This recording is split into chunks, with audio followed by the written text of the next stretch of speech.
Oh, can everybody out there hear me?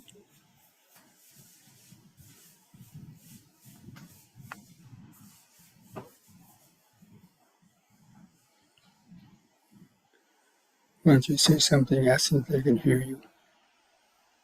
Yes, I can Yes, hear you. Yes, Bhante. Say something. Hello, do you hear me? Yes, we hear you, Bhante. Yes, we hear you. Okay, thank you. Okay. We're doing something new tonight, so we're kind of testing our audio-visual program. Namo Buddhaya. This is Bhante Ananda. Look into the mic. Don't look. Hello, this is me, Bhante Ananda. He's going to be our guest speaker tonight after I'm finished with a little introduction. Namo Buddhaya Bhante. Namo Buddhaya Sangha.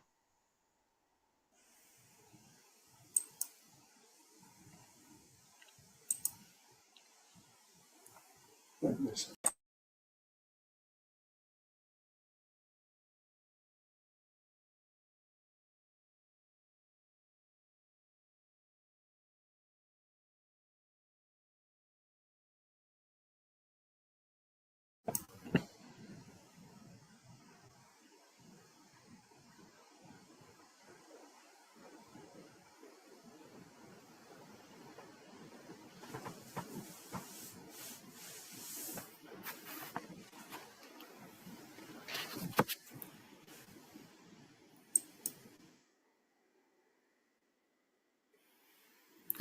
Okay, friends, so let's start with reciting the Namo Tassa and the three refuges for those who like to join in that.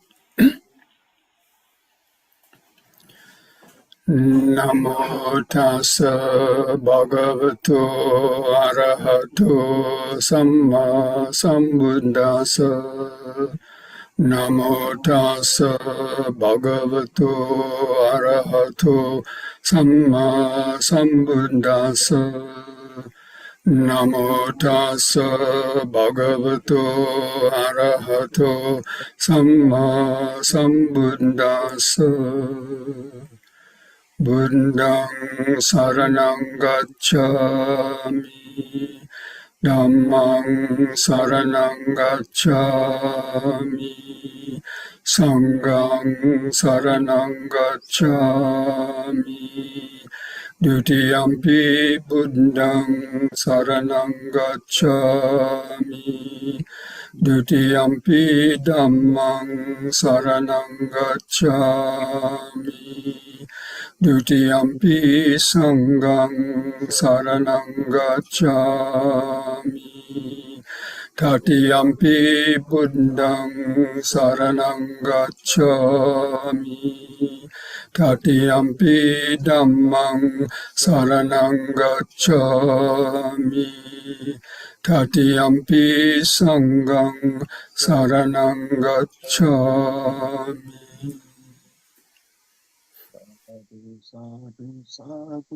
So welcome, friends, to this Wednesday evening Dhamma discussion and meditation practice.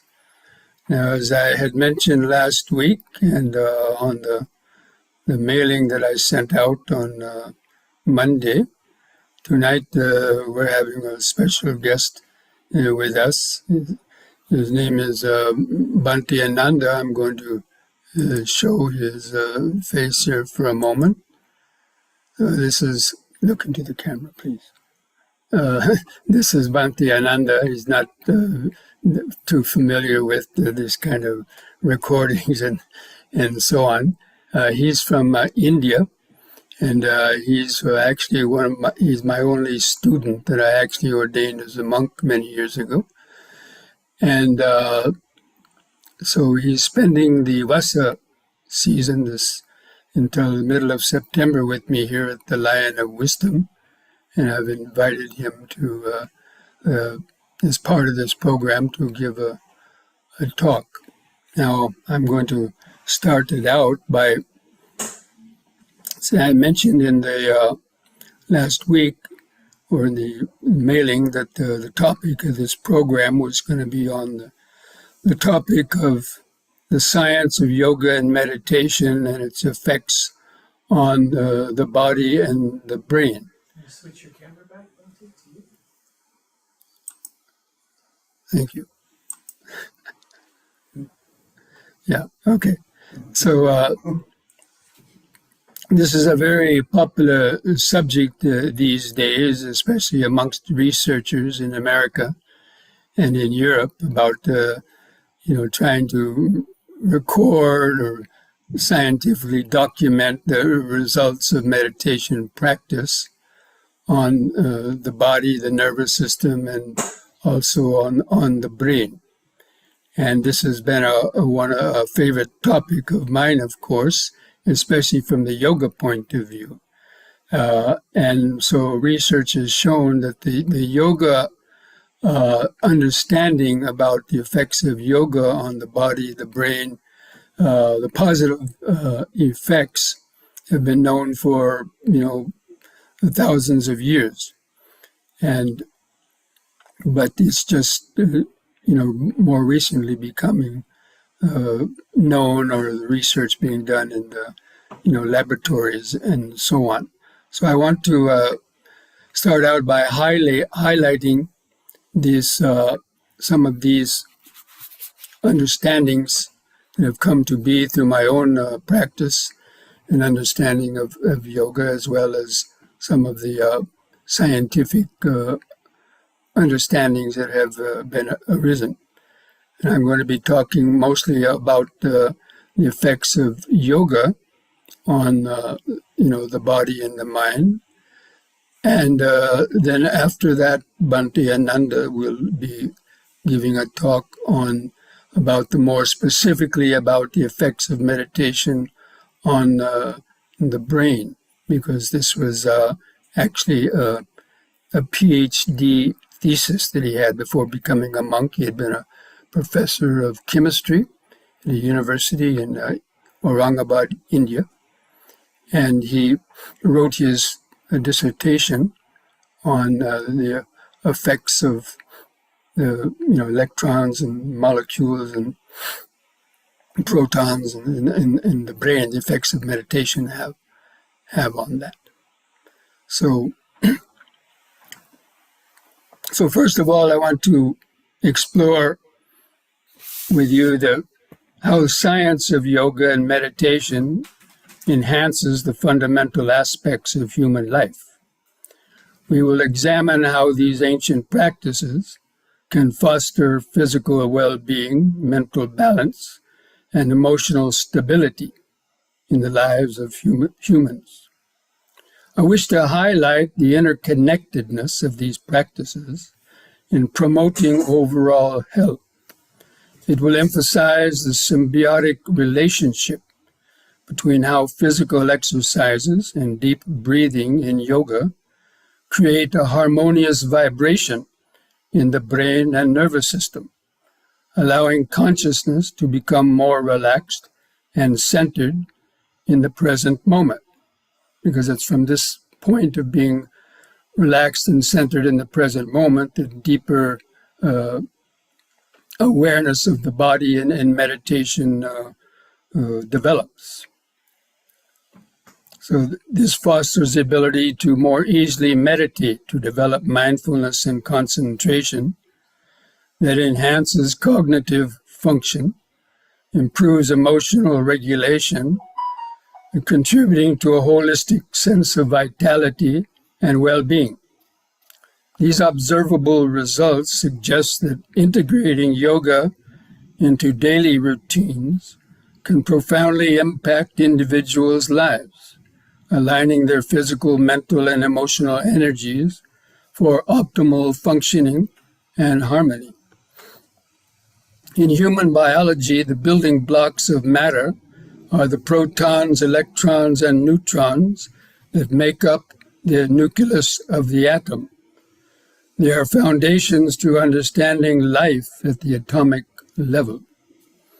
Protons are the positive charged particles found in the nucleus of an atom, and they play a crucial role in determining the identity of an element and its fundamental properties. Electrons are the negative charged subatomic particles that orbit the nucleus. They are essential for forming chemical bonds and facilitating the interactions between the atoms. Neutrons carry no charge, and they contribute to the stability of the atomic structures. Together, these three subatomic particles form the basis of all matter, including the biological molecules and atoms necessary for life. And here I want to also just mention the correlation between, in the Buddhist teaching too, of the four elements. One of the key topics of mindfulness of the body is discerning the body as just being the elemental vibrations of earth, fire, and water and air, which are basically nothing but these elements of matter, the protons, electrons, and neutrons, and their vibrations and interactions that come to develop the more visible and objective objects that we feel and see, especially of our body. So I just wanted to mention that. By understanding the atomic structure of matter and the holistic disciplines of yoga and meditation, we begin to appreciate the subtle influences these practices may exert at every level of being.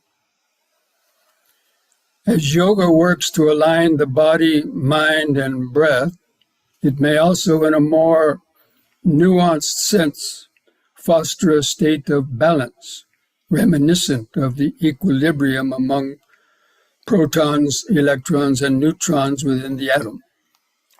Practitioners often report that regular engagement in yogic practices cultivates an inner harmony, a dynamic equilibrium supporting not only physical health, but also mental and emotional integration. This integrative approach suggests that the ancient wisdom of yoga holds relevance for our understanding of human biology today, encouraging a viewpoint that recognizes health as the product of interconnected systems. Through the practice of mindful movement, breath awareness, and meditative focus, individuals may activate a cascade of physiological and energetic changes, potentially optimizing cellular function and supporting the intricate dance of subatomic particles that underpins all life. And I want to again mention a corollary in the practice of meditation, that when you're practicing mindfulness of the body, and especially the meditation on the four elements that I've talked about before in some talks, you actually tune in to those energetic vibrations of those interconnections of protons, electrons, and photons, and actually feel that. So it's not something that's just an intellectual thing. When you develop that concentration and awareness, you actually can start to feel those, although you're not seeing them actually, but you're feeling those subtle, very ultra subtle vibrations. Furthermore, contemporary research increasingly explores how mental and emotional states, shaped by conscious practices like yoga, correlate with shifts in biochemical and even quantum level processes. These investigations hint at a competing convergence, a compelling convergence. The timeless teachings of yoga and meditation may enhance our capacity for self-regulation and resilience by harmonizing the very energies that animate us at the atomic scale. Now try to visualize this if you can. In the yoga science, the cells of the body are like a battery. The protons and electrons are like the positive and negative poles in a battery. Passing an electric current between these posts create a polarity balance and keeps the battery and cells charged up, alive. If that electric current is cut off, the battery dies, the cells die or cannot properly function. Prana is that electric-like life force that circulates throughout the body. Therefore, maintaining a strong current or flow of prana through the body keeps the cells adequately charged up, therefore allowing the intricate systems of the body, most importantly the brain, to function in their optimal capacity. The science of yoga encompasses various techniques, including postures, breath control, pranayama, and meditation. It seeks to create harmony within the individual and between the individual and the environment, enhancing not only physical strength and flexibility, but also mental clarity and emotional stability. Bridging yoga and the atomic structures at play in human biology aims to illuminate a pathway toward a more integrated understanding of health that transcends traditional medicine. Within yoga philosophy, the mind-body connection is intricately woven into the fabric of the ancient texts and teachings. The Yoga Sutras of Patanjali, for instance, outline the 8 limbs of yoga, which include ethical precepts, postures, breath control, sensory withdrawal, concentration, meditation, and eventually samadhi or enlightenment. These teachings emphasize the importance of harmonizing the physical and mental aspects of being as a means to attain higher states of consciousness and overall health. The practice of asanas not only aids in cultivating physical strength and flexibility, but also serves to quiet the mind, ultimately contributing to emotional stability and psychological resilience. Now, as we had mentioned, these 8 limbs of yoga, these also contrast to the Eightfold Path in the Buddha's teaching, except for specifically the asana and pranayama might not be mentioned directly in the Buddha's teaching, although they are indirectly, because the sitting posture of meditation, the Buddha mentions sitting in the lotus posture as the primary meditation posture. So that's the asana. And then the practice of watching the breath, anapanasati, could be considered as, the observing the breath or breath control, because as observing the breathing, it gradually calms down. As the body calms down, the breath calms down. And there's a biofeedback loop engendered through that. So you can see that even in the Buddha's teaching, he mentions the importance of having a body that was able to sit in a good straight meditation posture and regulating the breathing.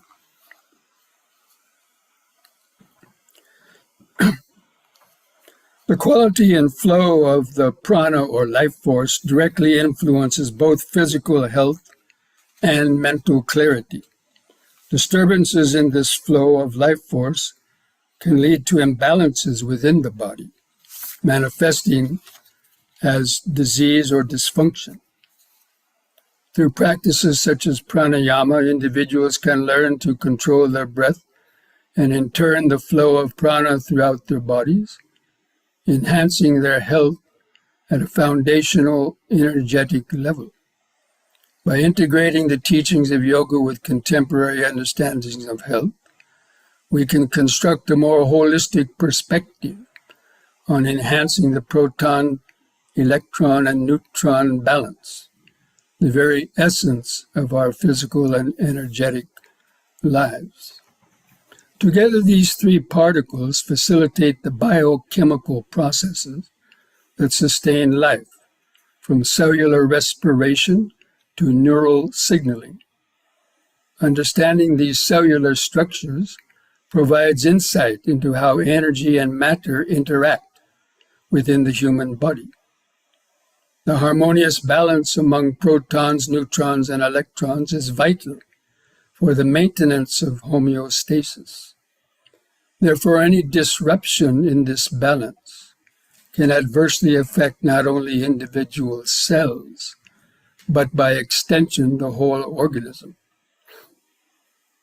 Yoga and meditation can open up and deepen an intimate, holistic view of health and well-being based on energy and consciousness.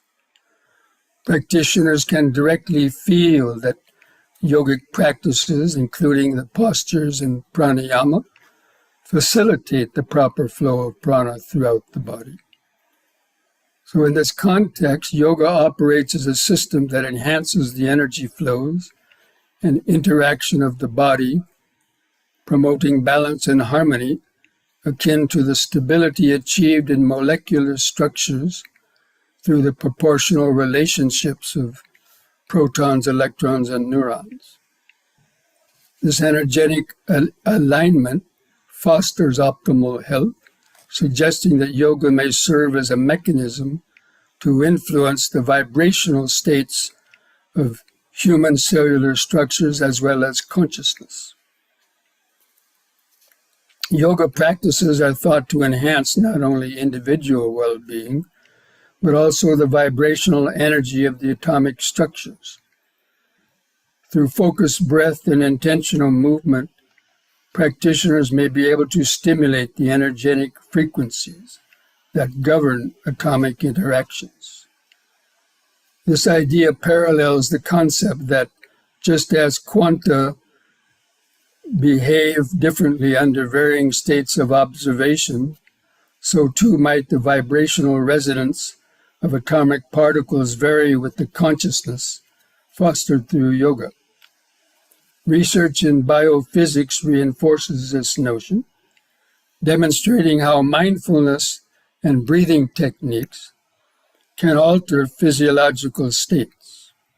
For instance, controlled breathing can influence the autonomic nervous system, potentially leading to alterations in cellular functions at nanoscale levels.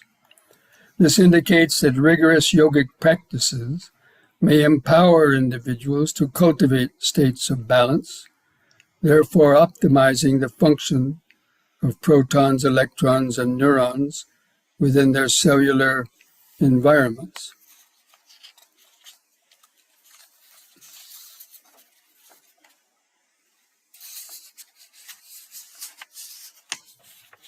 Yogic practices, especially asanas and breathing techniques, stimulate various systems within the body, promoting homeostasis. One vital mechanism involves the regulation of the autonomic nervous system and the subsequent reduction of cortisol, the stress hormone, that can lead to chronic inflammation if persistently elevated.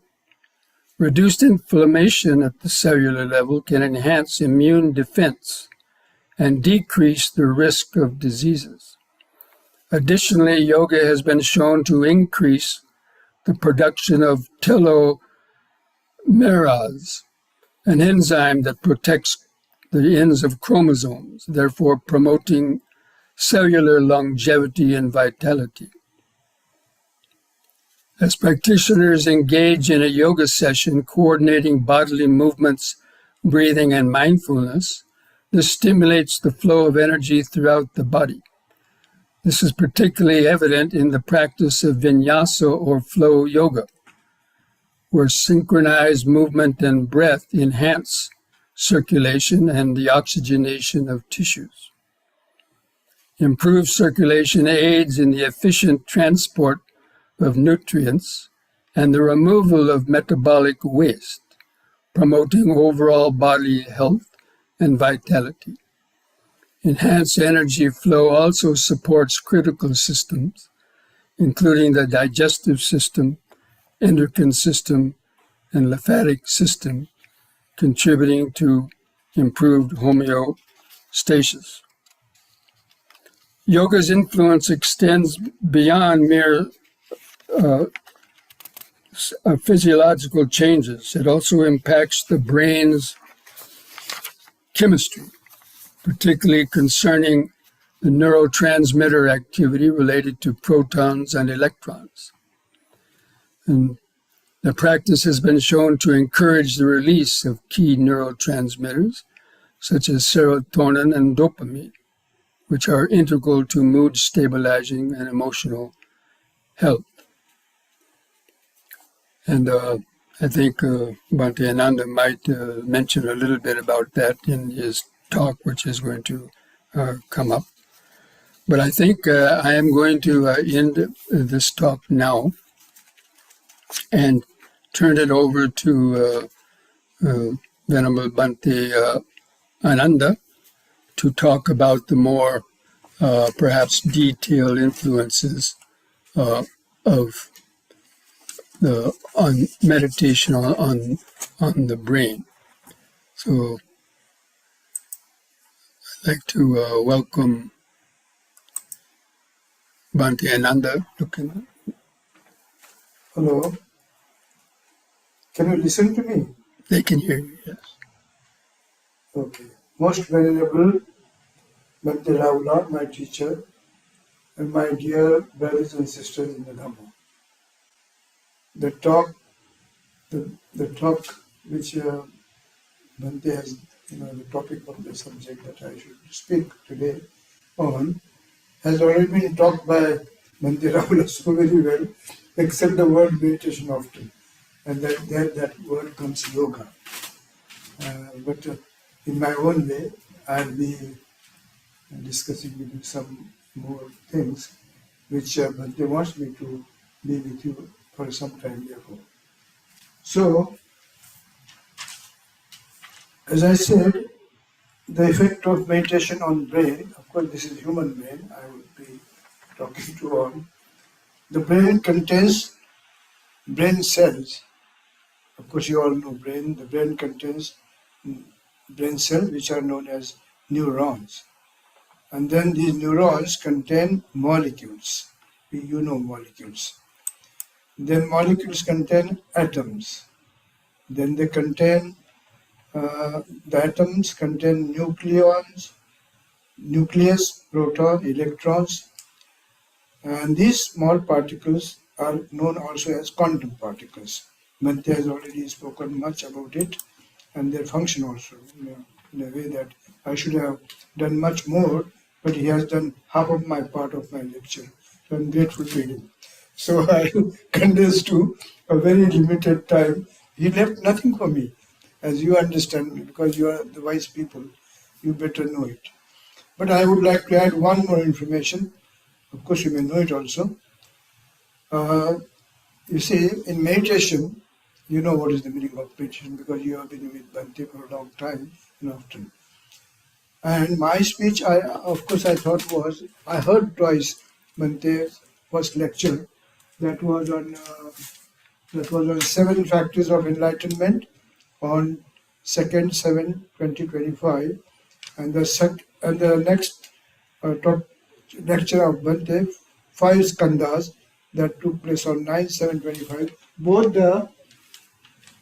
Both the lectures I heard, and then I was fascinated to analyze these lectures in scientific way, like chemistry, physics, mathematics, and quantumness of all those things associated with consciousness, and then how consciousness arise, rather higher consciousness arise with 7 factors of enlightenment, and then you can become enlightened if you really start meditating seriously, starting with 5 precepts, the Panchashila, what we say.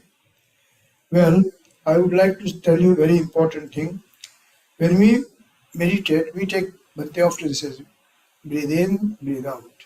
So when you take one breathe in, that means you are taking 6 into 10 raised to 21 electrons, which means 6 followed by 21 electrons. It's such a big number, you won't be able to count. So that's how we take electrons in one breath. And now in breathe, oxygen plays a very vital role, because if I stop my dose for a while, for 3 minutes, I would die. So there would be no functioning of my body or brain anymore there. And therefore breathe is very important. And I mean, oxygen in breathe is very important. Of course, there are other gases also, I mean, uh, particles also, like nitrogen and hydrogen and many more, of course. But they have little to function here. But as Bhante said, yes, at later stage they do act at the way he said, very properly. So one breath contains 210 million oxygen atoms. This is very important. And then now I would go, I'm sure you should all have a scientific background, and therefore I should not go to a very lower level of talking to you. But still I would like to go for configuration of atom. Now if you take hydrogen atom, it has configuration like one proton, I mean one nucleus, and in that one nucleus only one proton, and surrounding the nucleus the electron orbits. So that's how the electronic configuration of hydrogen is. So also oxygen, because very important in breathing and meditation. So oxygen atom's configuration is naturally nucleus in the very center of the atom, and then surrounding orbits. In first orbit 2 electrons, in the second orbit there are 6 electrons, and every time oxygen is very important, but because it wants 2 electrons to complete that orbit. So that is a very important chemistry behind that, and that is why all that Bhante spoke, that would be covered by that electronic configuration of oxygen, and of course of hydrogen also at the same time. I would not speak electronic configuration of other elements or atoms, because that would kill more time. But they have done very well. I'm so grateful to him.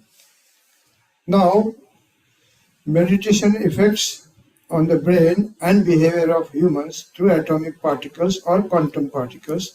Now, as I said, quantum particles are particles like electron, proton, bosons, muons, and whatnot.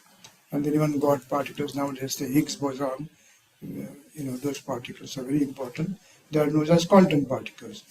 And the energy created by them, which is known as field, that is called as quantum field. This is very important.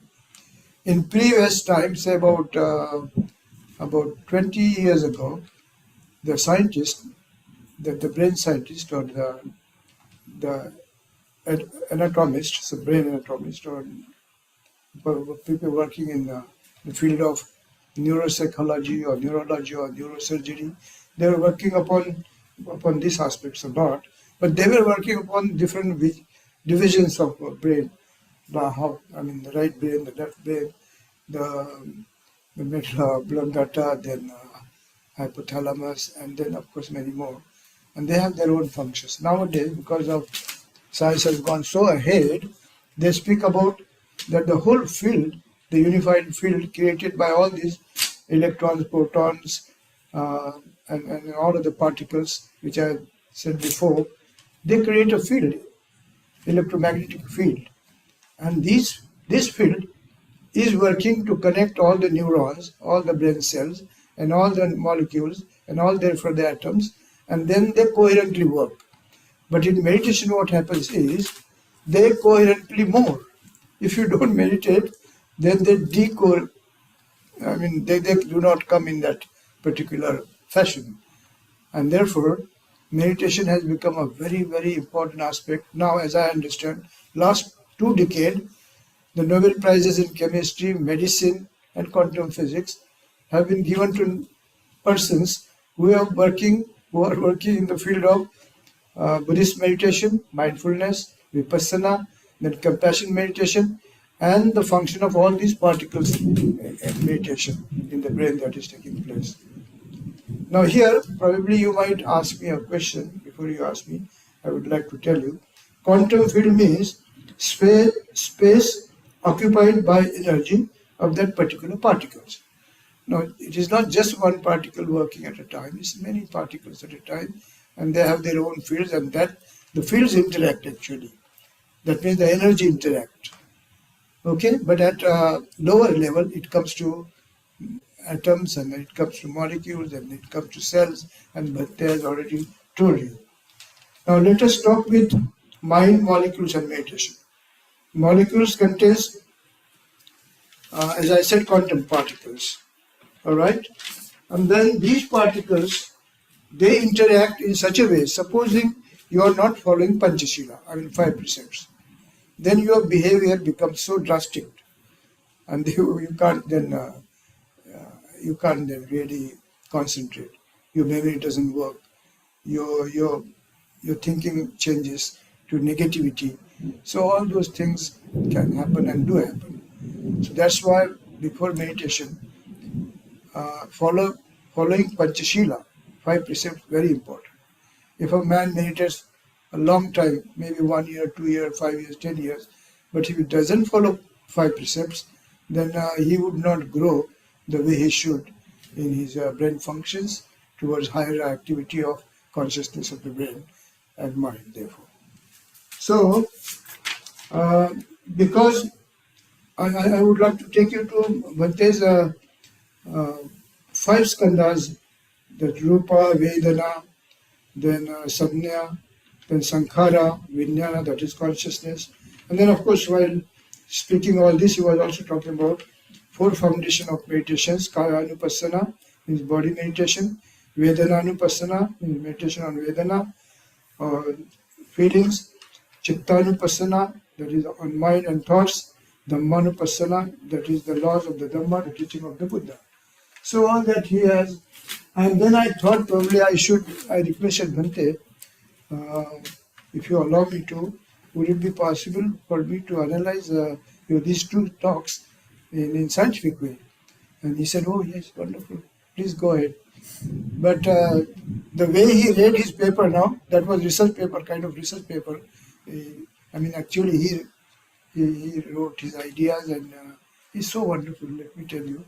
Any scientist would have appreciated him, who is working in the field of consciousness, mind, and meditation, and all these particles, which is known as quantum field, rather electroquantum field, or electrodynamics, or quantum dynamics, or sometimes nanotechnology and meditation. Most importantly, as I said before, last 2 decades have been occupied by this kind of research by Nobel laureates, as I understand, the work of Roger Penrose, and then the work of Henry Stapp, and there are many, of course, many, and then R.D. Davidson, who is working with the Dalai Lama, His Holiness, and his laboratory, of course. He, of course, has some Nobel laureates, as I understand, 5 to 7, who are engrossed and are working in this field of mind, body, consciousness, meditation, and how consciousness goes on changing with the effect of 7 factors of enlightenment, all that. So that's how things happen. So I would like to concise my talk by saying, but I would like to also let you know that if you do compassion meditation is better than, for most of the people, of course, and for all. Compassion meditation is very important because it creates such molecules like oxytocin. This is called a love or hormone molecules. Okay? It also plays a role in social bonding. Now, if in compassion meditation this chemical or this molecule is evolved, so what its function is, it creates the love in your mind. It creates compassion in your mind. And it's not just for one person. If you are in a group, you give that compassion to all other people, and then they look at you, oh, you are so wonderful, you are so kind, you are so wonderful, so kind, you all help, you help poor, regardless of what they are. You don't see the background also, all that they talk about. So that is how in compassion meditation this molecule works. The second molecule, dopamine, as Bhante suggested, This is a neurotransmitter. Of course, it produces pleasure, then motivation, and positive emotional thinking, and the regulation of all these thinking also. Then comes the next chemical, which is known as endorphins. Of course, there are many, 2, 3, and more. These are natural pain pain molecules. They kill the natural. Suppose I'm sitting for a long time in meditation, and my body starts spinning, or my nerve cord starts spinning, or my spinal cord start paining. So these natural endorphins molecules on their own come up. They are evolved in the body, and they change your actions into mindful, functional, and positivistic way. They come up and help you to nullify that effect, which is of pain. And then of course they do come up with the well-being kind of things. Then the fourth molecule that I would like to speak is, this is a mood regulating transmitter associated with feelings of happiness and contentment processes. Emotional stability also it brings. So these molecules are very important. The other most important molecule is GABA. Now this GABA means gamma amino butyric acid. So that's the long form of that, GABA. This is also very important. It helps to claim, it helps to socialize the brain, nervous system, reduces anxiety, and then GABA levels are increased in meditation, of course. Therefore, that works that way, and contributing relaxation and stress reduction. So these molecules are very important in compassion meditation. There are also other neurotransmitters which work in mindfulness breathing, and these chemicals are neurotransmitters. They are, of course, as Bhante also said, he already spoken about serotonin, then GABA, which is calming your mind, then melatonin, sleep hormone. Suppose you do very good meditation, and then in sleep you sleep very well. I mean, when you are in bed, you go to sleep very well. That's why all these monks and good practitioners or meditators, they have good sleeps, and then they have good behavior also next morning with their people in the office. They are very compassionate to their people in their office or wherever they are, because their whole psychology, sociology, and anatomy of the brain changes because of their meditation. All right, then there is another one which is very important, that has more aspect with yoga. Yoga creates more of that, in that, and the name of that particular molecule is, of course, it's a hormone. Hormone means a messenger. It takes message from one neuron to another neuron, or one body part to another body part. So this is known as DHEA, means dehydroepiandrosterone. Now this is the long form of that. This is a hormone. This is a messenger hormone, increasing longevity and well-being. Now, if you look at Bhante Rahula, I met him in 1974. I saw him in the same body. Of course, it was a different mind. But then after all, I mean, in 74, can you imagine, most of you may not be born who are sitting here. Those young boys and girls here, shut out they are here. So, he was the same body that time. Today I saw him doing the yoga asanas and all. I cannot do it. I am 2 years older to him. I'm 2 years younger to him. He is 2 years older to me, but I look the oldest man on the earth probably here in this meditation hall and amongst you all. So look at my face, it's gone. Everything is gone. But look at him, so fresh, so nice, so young. And this is because he is creating this particular hormone in him, DHEA. And this is very important because it gives you longevity, and it keeps you young, and it it gives you well-being to yourself and to others also. So this is what I wanted to speak. The last part, of course, I'll cover because there have been a lot of work. Before I finish, let me talk to you that people who are working in this field are Nobel laureates, as I said, one, Roger Penrose, then his friend, and then Davidson, and there are many more, of course. Now, the Buddha in those days spoke about all these things, but nobody paid attention to this. But now all scientists are paying attention to what the Buddha said. Now, recent Nobel Prize of 2022 is given to 3 scientists from America, France, Australia, Austria one. So these 3 scientists, they're working on quantum entanglement. Now, quantum, you understand, that's elementary particles like electron, protons, or sub-elementary particles also, boson, muons, and whatever they call us. Now, they have experimented in laboratory, and they have shown that the electron or any particle which is quantum is associated with the electron up there in any galaxy, no matter of any distance. It could be 100,000 light years from here, from Earth to that galaxy. The electron present there in that galaxy is associated, the electron, with my body and brain, and they are communicating with each other. This particular phenomena has been told by the Buddha, which you can read in the book Buddhist Cosmology. And of course it has come in Sutta also, so that they would know it. Now people are discovering many, many more things about Buddhism, teaching of the Buddha, and of course they are turning to, as humans are becoming more cruel. They were of course cruel also in those days, but nowadays they are becoming more cruel. So that is why the teaching of the Buddha is very, very important. The meditation practices taught by the Buddha are very, very important.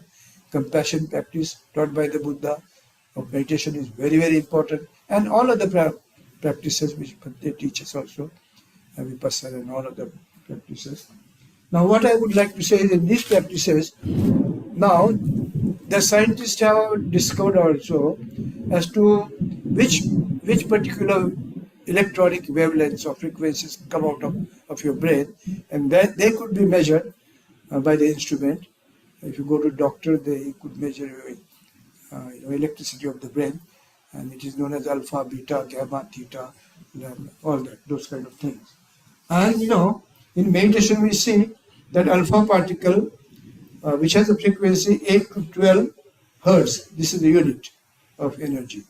So this particle in meditation is being evolved in a larger way. So that shows that you are very concentrated, you are mindful, and your memory is strong. You become a strong mind by memory and all of the functions of the brain. Now beta particles also, they are there, which have a role here also in meditation to play, which has a frequency 13 to 30 hertz. Then comes gamma, 30 to 100, sometimes it's 30 to 70. Now then delta, this is less than 4 hertz. Okay, and sometimes if you go to the doctor, if you are unconscious, then you might go into this range, and then this range also. But in meditation, you go to that range, but you are very active, you are very conscious, you are at higher level of consciousness. People say it is supra consciousness, and sometimes it is supra consciousness, which is a consciousness of enlightened person. You all can get it, but very few can think of it, or they can achieve it. So I think with this, with the permission of my teacher, Bhante Rahula, I stop here. And if you have any question, you are open to. Hopefully I have not taken much of your time, because Bhante told me you have to be brief, and I'm sure I'm brief in a way. And I'm grateful to Bhante Rahula, because the way he spoke was everything as if I have done. And he has left very little things for me. And I'm very happy, grateful to him for that. He left very little for me to speak to and about all that I wanted to speak to. Thank you very much.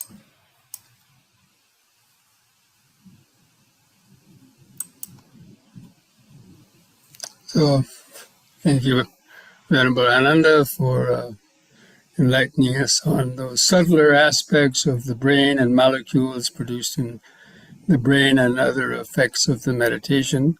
So I think along with the first part, talking about the science of yoga in more general terms, and then on those more details of the effects and the brain wave functions and produced through meditation that can show us that we don't have to just accept our fate in life with whatever sicknesses we have or whatever conditions we have.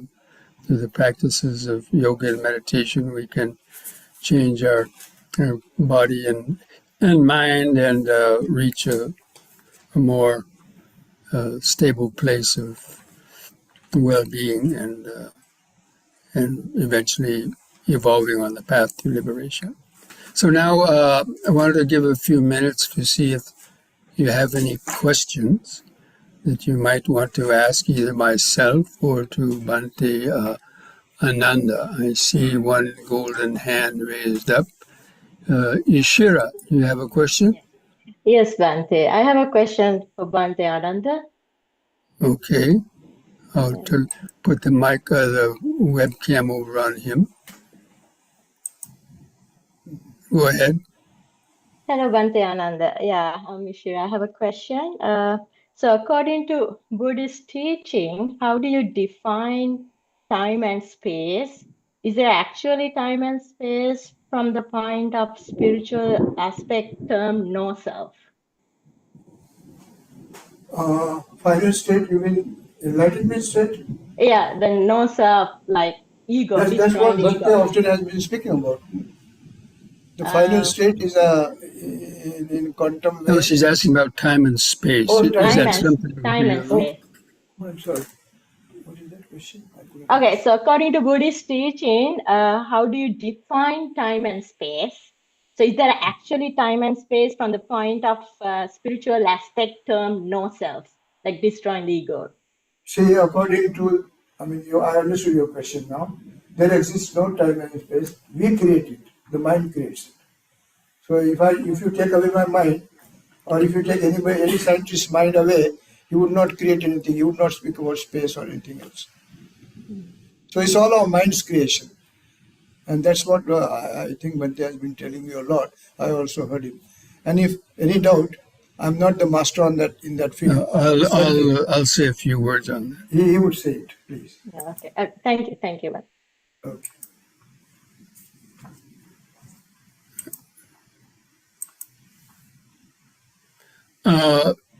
I've given a talk several times in an analogy of a baby.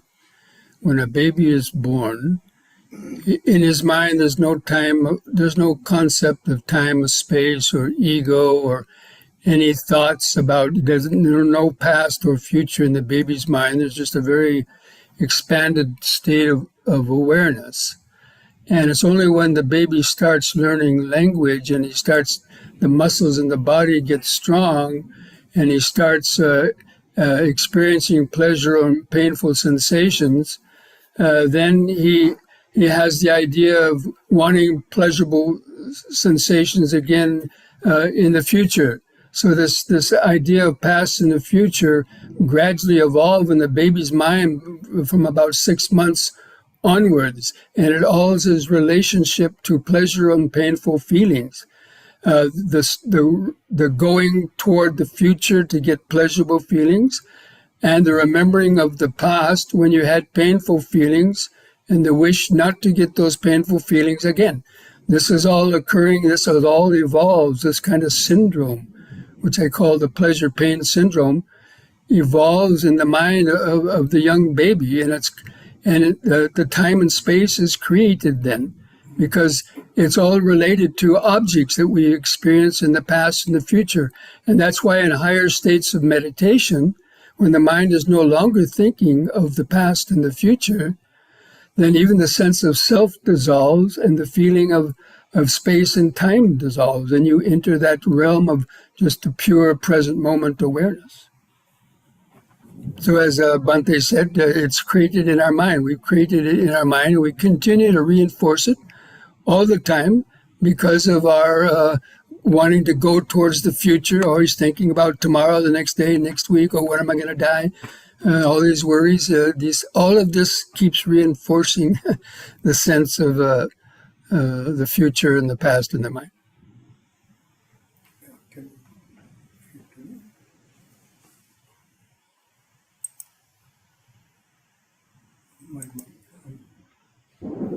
Can Can you see me? Yes, of course you can. Can you listen to me?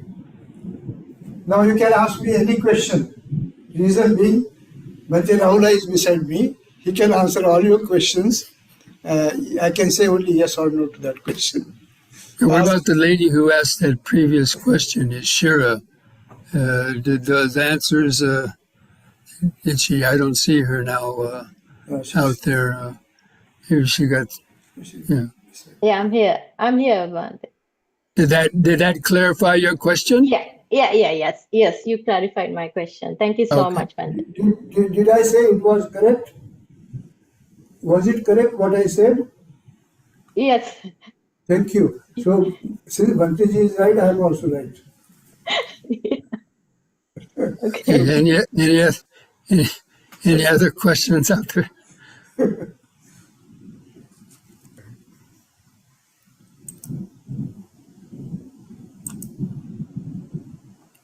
Are there any other questions? Don't feel shy. She was there yesterday.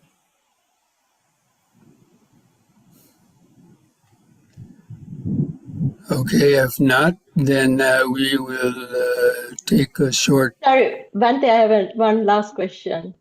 I mean, it can be answered by either of you. What is meant by Tejas and Ojas? No, that's this question. Tejas and Ojas. These are terms in yoga that refer to certain. I don't know if they're exactly what they are, proteins, molecules, or whatever, but some substance connected with the higher mind. And it's talked about especially in yoga, not so much Buddhism. You don't hear these terms mentioned too much in the Buddhist teaching, I don't think. But these are converting our gross base type of actions into more like what do you call tamas in the yoga system, tamas, tamasic kind of thoughts and actions, gross ones, and converting that into thoughts and vibrations that lead to, higher states of consciousness and enlightenment. So the radiation is like delta, gamma and delta radiations, maybe? I'm not in a position to make that kind of, answers. Maybe Bhante Ananda might be able to say something about that.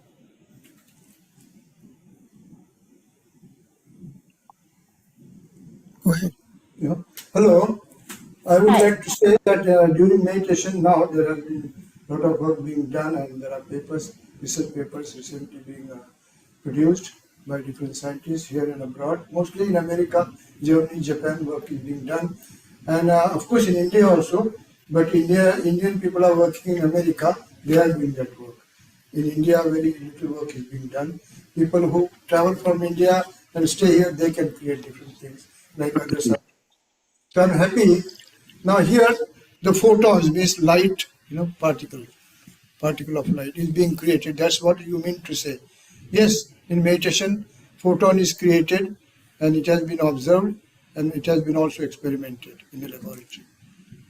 Also from this part of the brain, this part of the body, even on your hands also the electrons and photons are created. But she's asking, does that connect with Ojas and Tejas?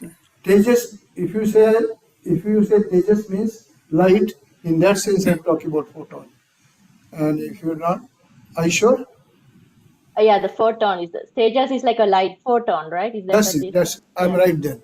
So I'm right, and I'm right to say this because those Nobel Prize winners, they have said it, done it, experiment on that, and now I'm very happy to say this to you because I'm relieved from the pains.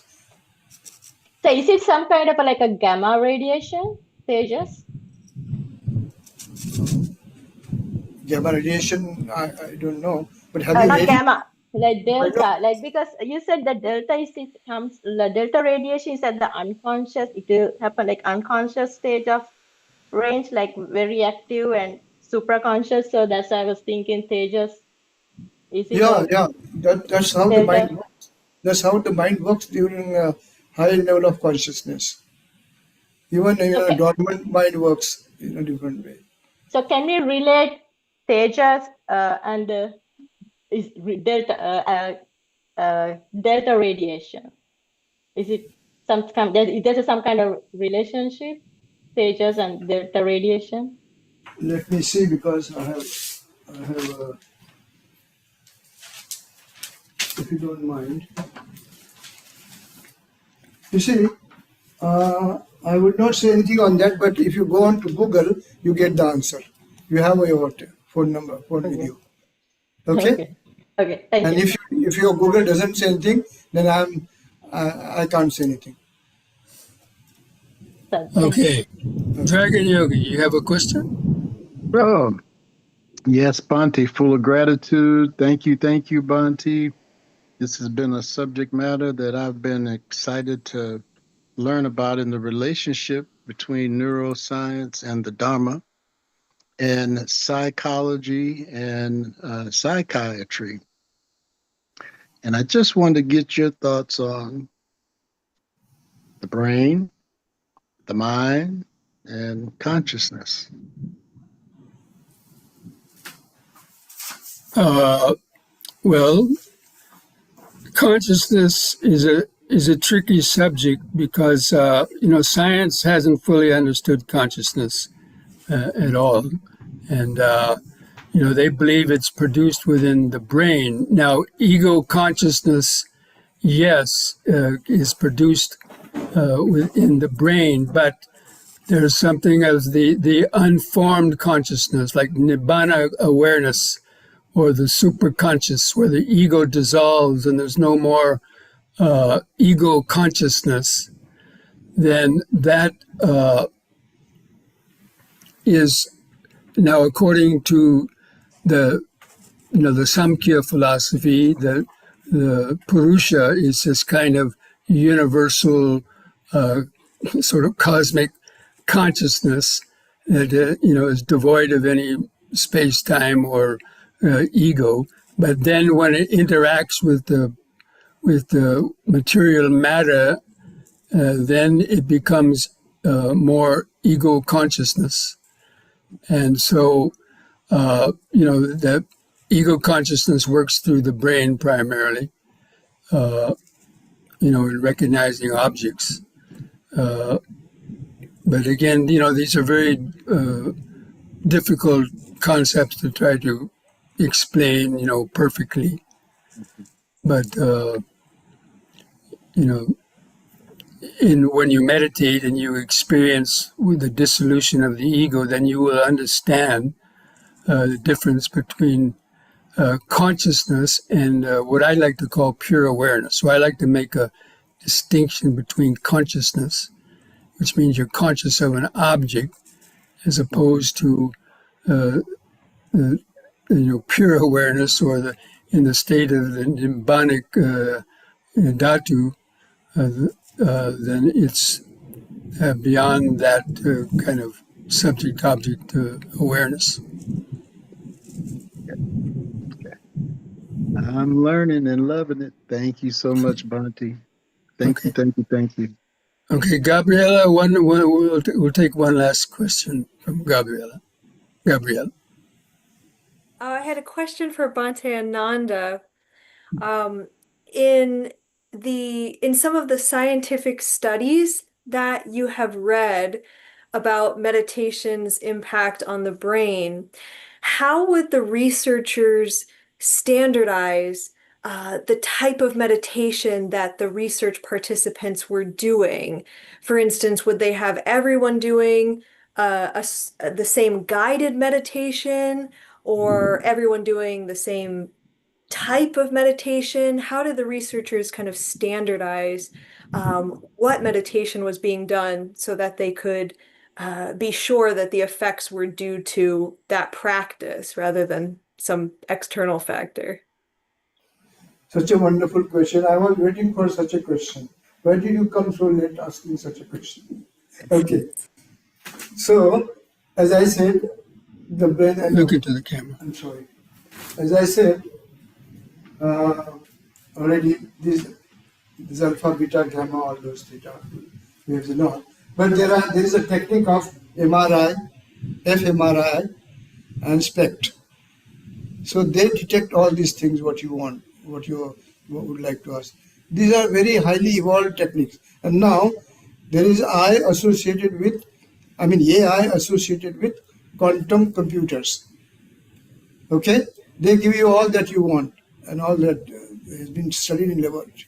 As I said, even last year's Nobel Prize in biochemistry talks about the same thing. So this is how they have been experimenting, creating nanotechnology aspect, say instruments, and there are many more like that. But as I said, few MRI, fMRI, then SPECT, and then of course nanotechnology nowadays, and of course very very much nowadays AI, artificial intelligence, together quantum computing and all. So they give you all this that you want. I'll say a few closing words on it. Okay? Before I'm sorry, but are you okay with the answer? Yes, Bhante. Yes, it's Thank very, you. very interesting. Thank you very much. At least someone has said yes to me. Okay. The Bhante is going to give his last comments.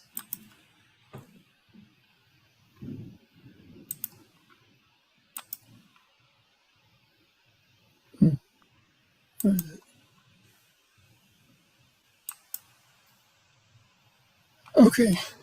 Now, you had asked about the groups. I would suggest reading a book on that. I think Tommy Davidson and somebody else, Daniel Goleman, wrote a very wonderful book about all the research they've been doing in the last 40 years into this. And they tell all about the groups, what kind of meditation they practice, control groups, to get all these different things. So I don't know the name of the book right off, but I'm sure you can Google it and find it. And I would highly suggest it's a very good book, reading that, and that will answer all those questions that you asked, Gabriel. Bhante, I appreciate that. Thank you both. Okay. Okay, friends, I think we will conclude this talk now so we can still have a meditation practice and see if we can make sense of that in our meditation. Okay? So we'll take a few minutes, come back, do just a few stretches, and then have our meditation. Okay. Shall I take it?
Akka? Did you listen to the talk? No, I didn't get it. What? I I thought So you'll be. I I'm just. listening to my daily listen to my favorite monk. I'm listening to him. Yeah. I waited for your. No, I sent the email. I said I didn't talk through. I don't know why. because here real chemistry. I mean, it was too beyond me. However, there was one part he said that the metta bhavana or compassion. I was really interested. And there was one girl, I think she's Sri Lankan. She must be a chemistry person. She asked the gamma waves and what goes through the mind. And he's Indian, but obviously very well read and, kind of difficult to understand a little bit because of the voice. But Bhante Yogavakara Rahula, he's a monk who knew our monk also, no? Yeah, he's the one who wrote that book, Home to Homelessness. You watch it. I follow him every Thursday. And he named a book, if you can read it, but he said he can't remember the title, but I sent him a message to send me the name of the title, Yeah. Okay, friends, let's mute yourselves Oh, now. now he's starting. We're gonna And I start. will send you one guy obviously knew what they were talking about, the compassion meditation, which I copied the link. So I'll send it to you so that you can give me also a copy if you can, please. Yeah, okay. Okay, I'll send it to you now. Okay. Okay. How are you feeling? Better? Yeah, perfect. Okay, please mute yourself so we can start our yoga.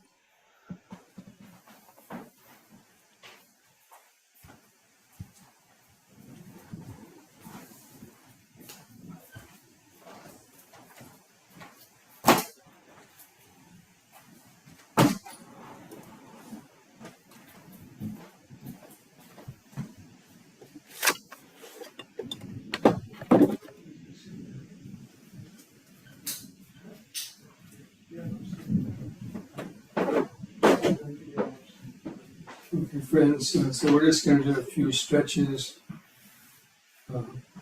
after sitting for a while. Just stand straight, relax your arms and hands at the sides.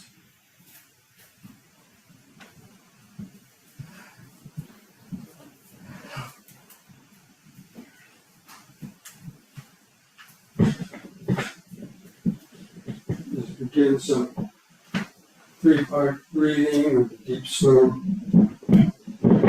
breathing.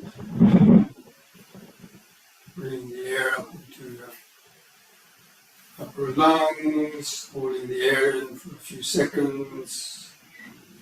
Feel the subtle energies.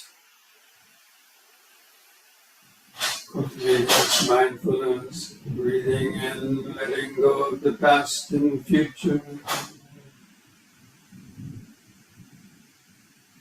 Breathing in, out, standing here and now. Breathing in, letting go of the past and future. Breathing out, standing here and now.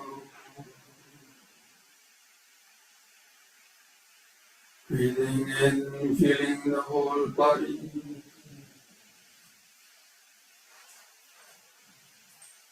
Breathing out, feeling the whole body. And we'll combine that breathing with these movements. So on the next in-breath, raise the arms over the head, interlock the fingers, turn the palms up, straighten your arms, stretch the head back. Feel the sensations, protons, electrons, neutrons vibrating. Out breath, arms back to the sides, feel the last bit of air go out. In breath, Stretch up, bend back a little bit. Feel the sensation. Out breath.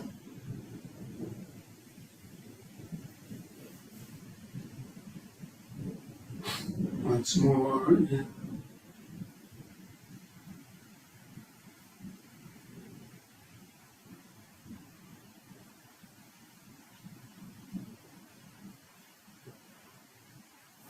Out. Feel the last bit of air go out as the arms come down. You relax. Just feel those increased sensations, the cellular vibration, the flow of prana in the body, helping to relax your mind in the present moment. Letting go of your thoughts. Just remember standing.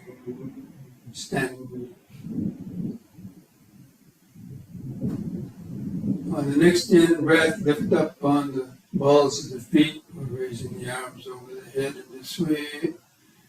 Facing the hands toward each other. Stretch up. Out breath. Come back down. And feel those energy flows in breath.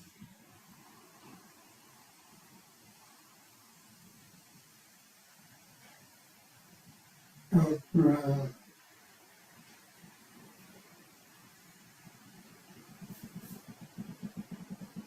Once more in.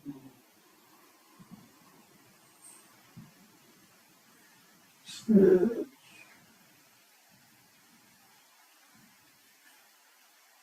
Out.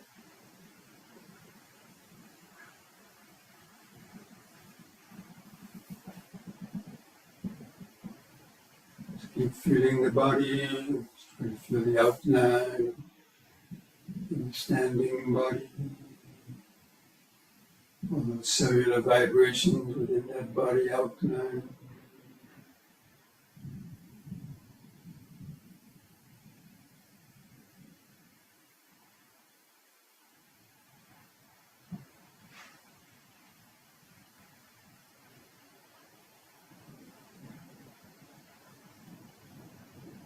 Now we're doing head turning from right to left. On the in-breath, turn your head to the right. You look over your right shoulder. On the out-breath, turn the head 180 degrees back to the left. You look over the left shoulder. On the in-breath, back to the right.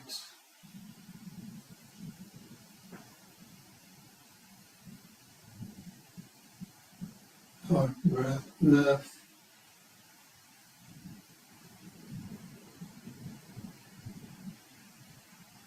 Once more to each side.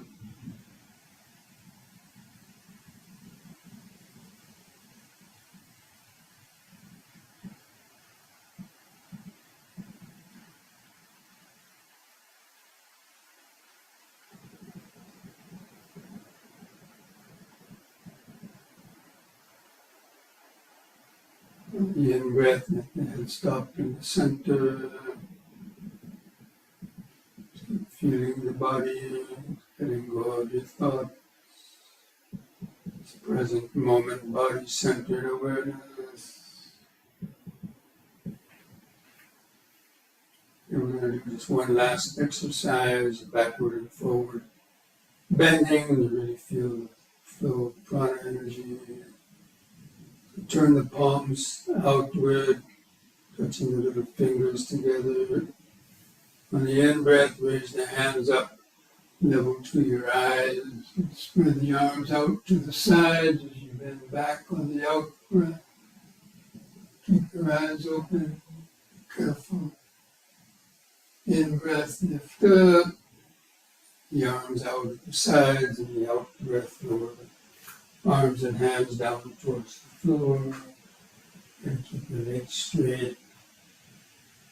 The bones in the lower spine stretch out. Again, lifting up, palms outward, in breath. Out breath, spread the arms out, and back.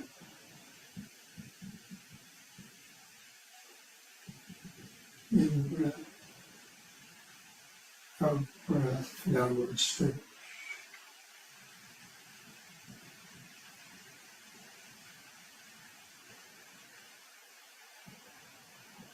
Once more.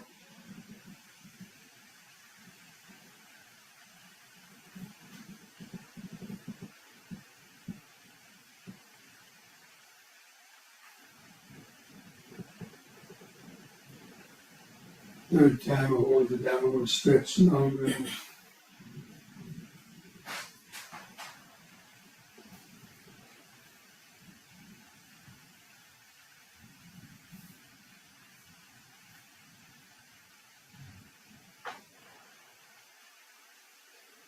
Lifting up, in breath, bring the hands together at the chest.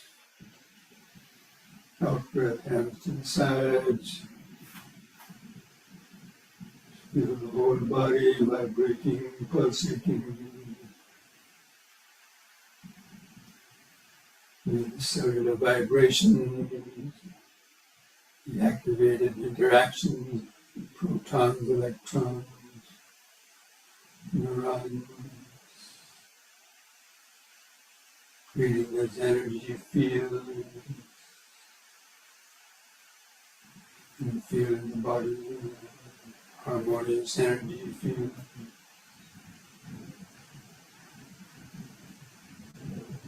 Focus, stay centered in the present moment.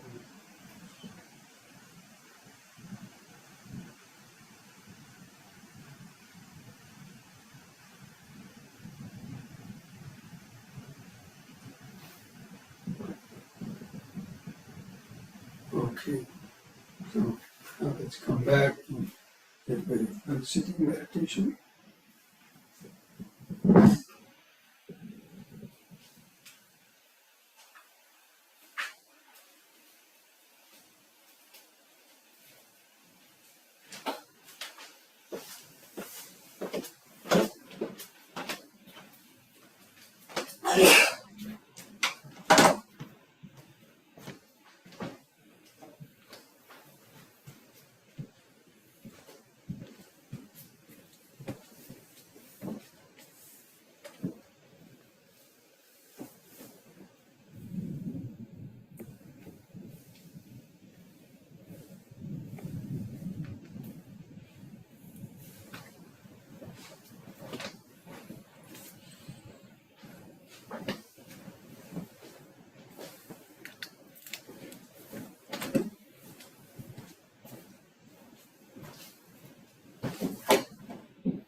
You try to get comfortable in your sitting posture.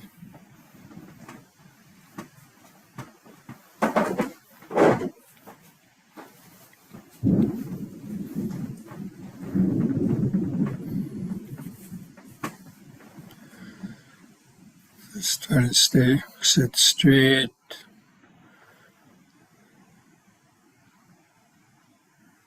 Feel your head balanced on top of the spinal column. Try to find that center of gravity of the head and spine over your hip.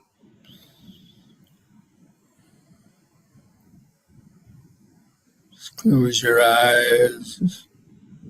Sort of imagine you're sitting like a pyramid. The top of your head, the top of the pyramid, knees or feet, the angle.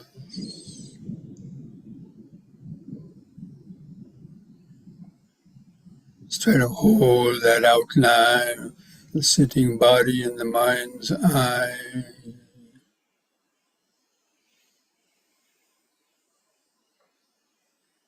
And begin taking some deep, slow breaths. Try to take 2 or 3 seconds to breathe in, hold the air in the lungs for 2 or 3 seconds to absorb all the oxygen into the bloodstream. Feel that relaxing out breath. Feel the last bit of air go out of the lung. Just take several more deep, slow breaths like that, cultivating this mindfulness of breathing in, letting go of the past and future. Hold the breath a second. Breathing out, sitting here and now. Breathing in, letting go of the past and future.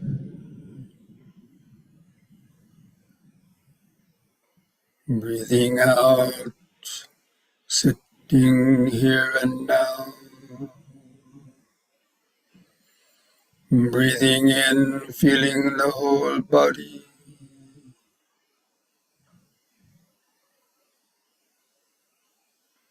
Breathing out, feeling the whole body. Now we're going to count our breaths from 1 to 10 to develop a more continuous concentration on the breathing. I'll do the counting for you. Just try to follow that with counting and your breathing. So on the next expanding in breath, mentally count to 1. Hold the breath a second. And with the contracting out breath, also count to 1. Feel the last bit of air go out. And the next in breath, 2.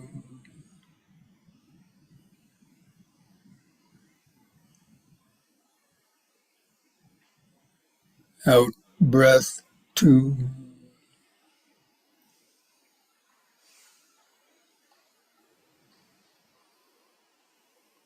In 3.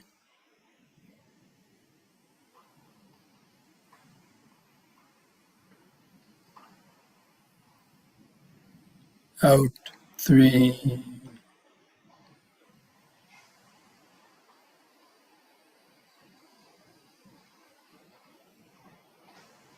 In 4.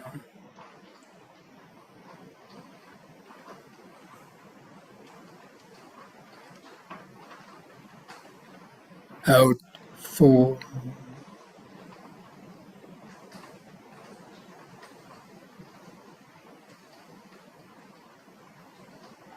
In 5.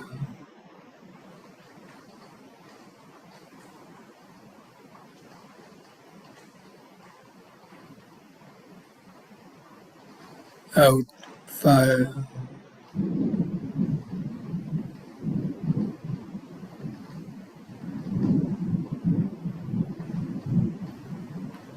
In 6.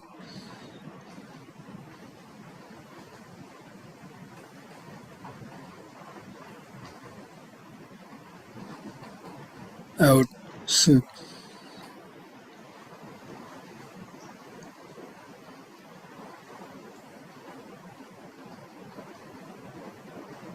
In 7.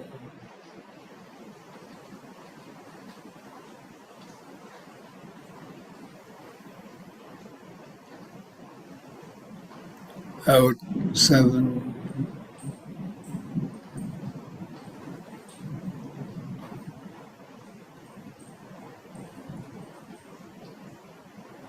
In, 8,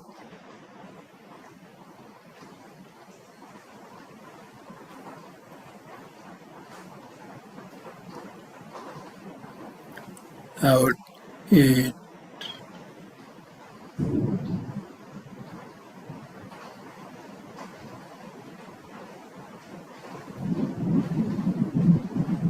in, 9,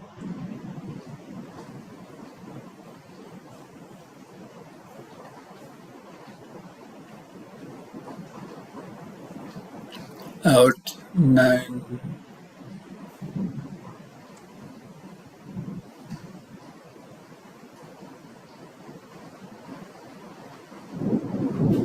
in, 10,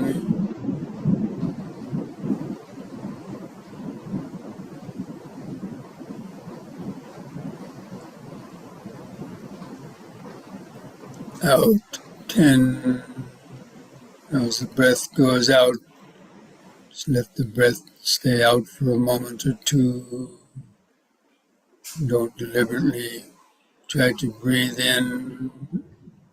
Just let the breath come back in on its own.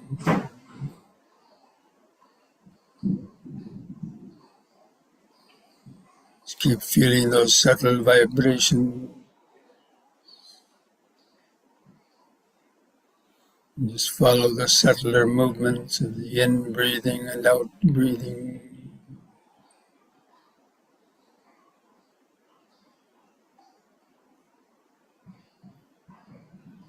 Just keep your attention focused on the abdomen, stomach, chest area. Try to feel the sensations of the clothing rubbing against the abdomen, stomach, or chest. It expands and contracts,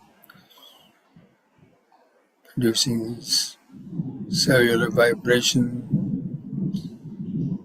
flow of electrons through the nervous system.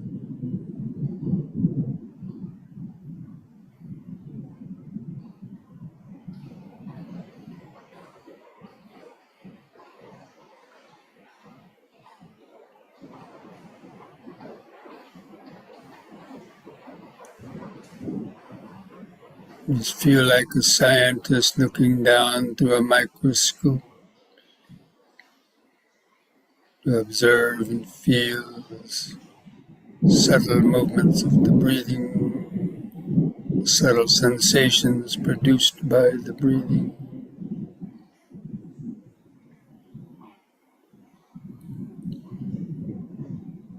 Just feel the expanding in breath from beginning to end and the brief pause.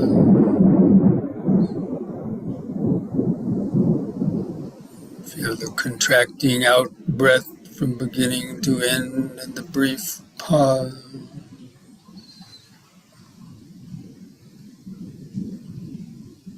If you hear those sounds through the microphone, sound of thunder, it's just hearing a vibration.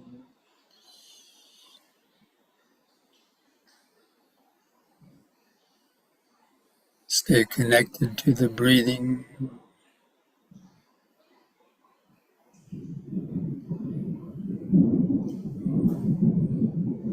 It's the present moment of sitting and breathing.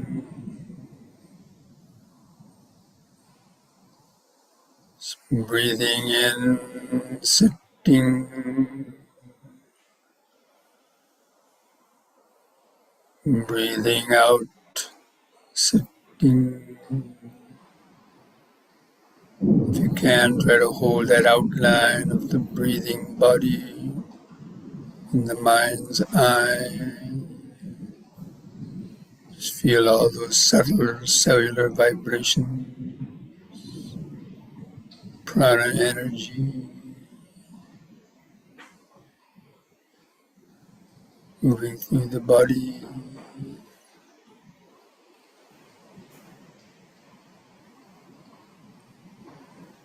Especially with each out breath, you feel the body and mind relaxing more and more to the here and now, present moment awareness.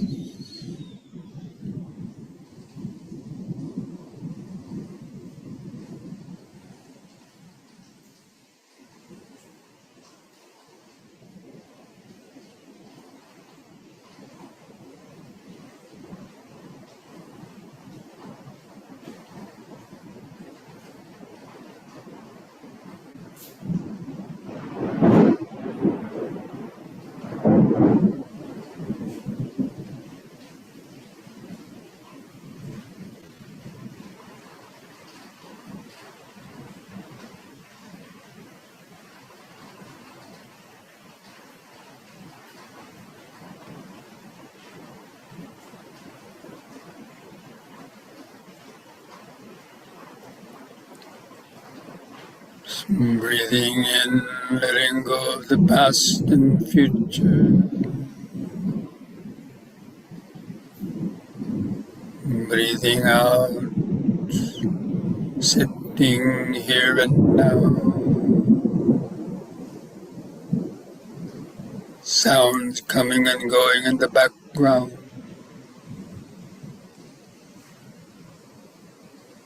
Might notice a stream of thoughts moving through the back of your mind. Just keep the vibrations of the breathing body in the front of the awareness.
Breathing in, letting go of the past.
Breathing in, letting go of the past and future.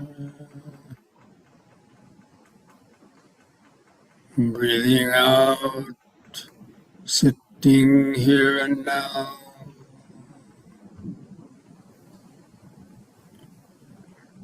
Breath by breath, moment by moment. Feeling more subtler sensation in the breathing body.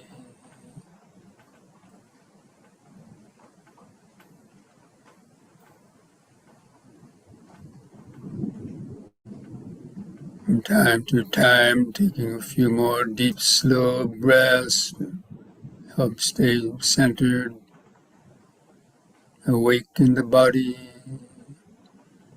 feeling all those cellular vibrations,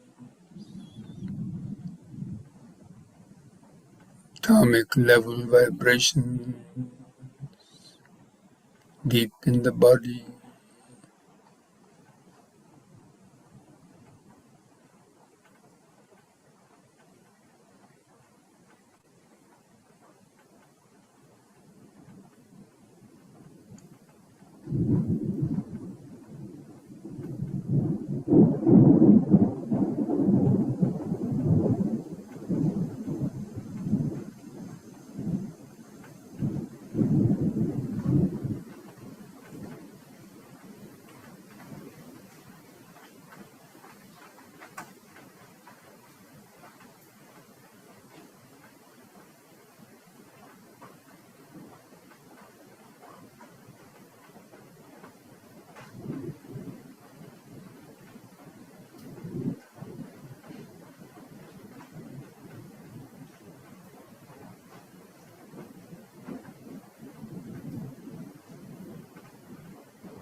You feel that flow of impermanence, constant, continuous change of all the body sensation.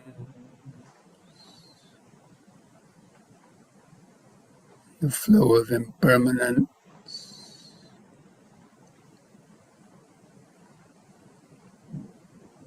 all those different body vibrations, sensations, arising, vanishing,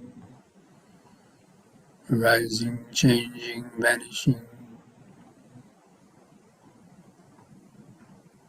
all over the body,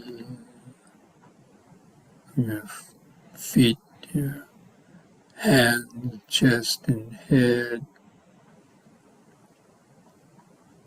If you're able to feel that outline of the body, that's the energy field created by those integrated vibration, by the concentration.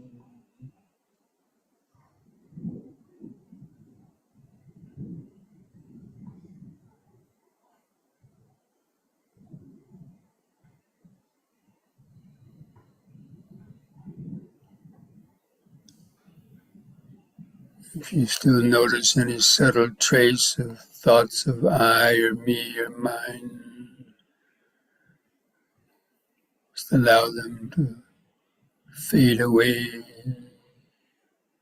like an ice cube melting in water. Just let that little sense of I or me just fade away into the vast ocean of sensation, vibration.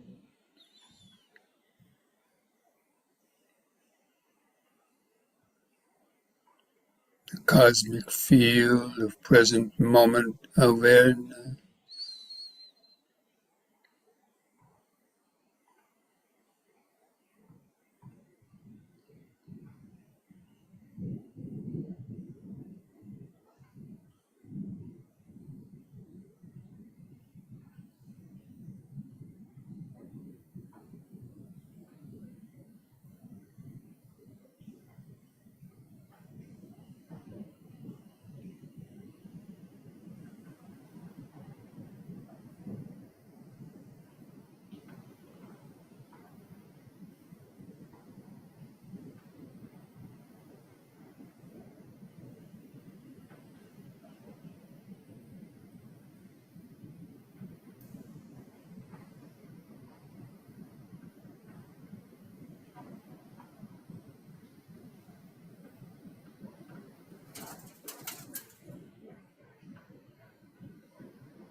Now mindfully place your hands at the edge of your knees, slowly coming out of the meditation. Take another deep breath as you breathe in. Stretch your head back to pull the hands against the knees, to arch the spine. Feel all those cellular vibrations. Lift the head up on an in-breath. On an out-breath, press the chin to the notch at the top of the chest. Stretch the neck vertebra.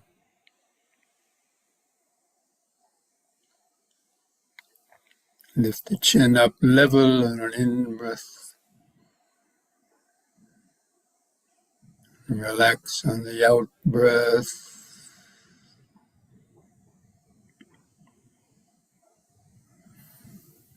Now to finish the meditation, I invite you to join in chanting the word sadhu.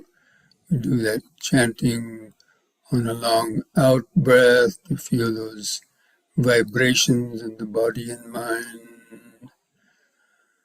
So take a deep breath.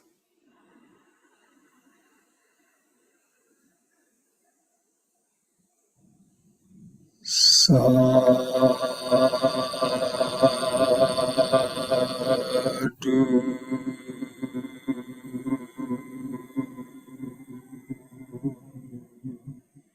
Breathe.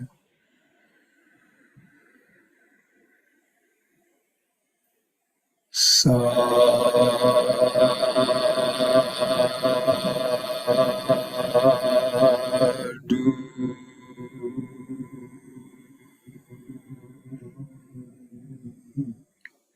Breathe.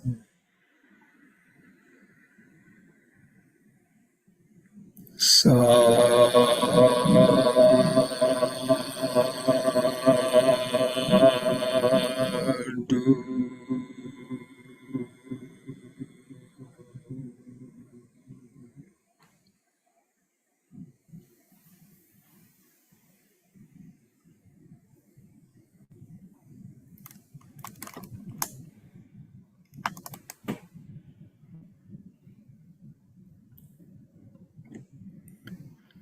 Okay, friends, so this brings our evening of Dhamma talk and meditation to an end. And I hope some of you are able to, using that breathing and the posture, to feel, or at least to imagine or feel that you're feeling those subtle vibrations, cellular vibrations, molecular vibrations, protons, electrons, neutrons, however you might want to sort of imagine it. Anyway, the ability to tune in to those subtler vibrations just by using the breath with each out breath, relaxing the body and mind more and more, feeling the breathing within the body. That's the way that with each out breath, ideally the mind gets more tuned into that, and that integrated energy field becomes stronger, that you can actually feel that present moment awareness. So anyway, you can try practicing that during this next week. And I haven't decided what exact topic I'll be talking about next week, but I'll send that out in the next mailing on probably Monday. Or if anybody has any specific topics they would like to explore, you could send me an email to suggest one or so. Okay? So until next week, be well, be safe, be mindful, be wise, and Namo Buddhaya. Thank you, Bhante. You're welcome.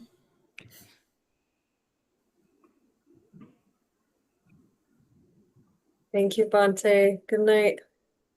Thank you, Bhante. Good night. Thank you, Bhante. Thank you, Bhante. Third one, Saranai. May the Triple Gem bless you.